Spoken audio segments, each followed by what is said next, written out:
ملک میں سرکاری ملازمین بجلی کے سالانہ 34 کروڑ مفت یونٹس لے رہے ہیں۔ صرف وابڈا اور ڈیسکوز کے ملازمین کو سالانہ 1 ارب روپے کی مفت بجلی دی جا رہی ہے۔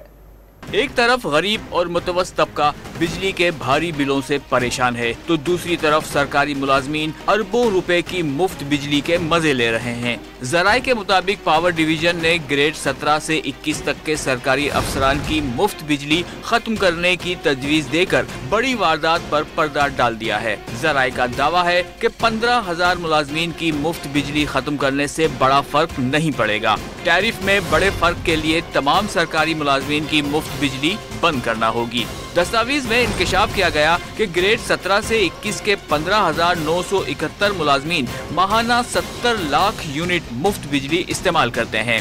اس کے مقابلے میں گریڈ 1 سے 16 تک کے 1,73,200 ملازمین 33 کروڑ یونٹ ماہانہ مفت بجلی لے رہے ہیں اور یہ بجلی سالانہ 10 ارب روپے کی بنتی ہے۔ دستاویز کے مطابق گریڈ 17 سے 21 کے ملازمین سالانہ 1 ارب 25 کروڑ کی مفت بجلی استعمال کر رہے ہیں، جبکہ گریڈ 1 سے 16 کے ملازمین کو ماہانہ 76 کروڑ 43 لاکھ روپے کی مفت بجلی دی جا رہی ہے۔ وزارت توانائی حکام کا کہنا ہے کہ گریڈ 17 سے 21 تک کے ملازمین کی مفت بجلی ختم کرنے سے ماہانہ 19 کروڑ روپے کی بچت ہوگی۔ مفت بجلی یونٹ ختم کر کے مخصوص رقم تنخواہ میں شامل کرنے سے یہ فرق اور کم ہو جائے گا۔ وزیر اعظم کی زیر صدارت گزشتہ روز بجلی بلوں سے متعلق اجلاس میں انکشاف کیا گیا کہ صرف وابڈا اور ڈسکوز کے ملازمین کو 1 ارب روپے کی مفت بجلی دی جا رہی ہے۔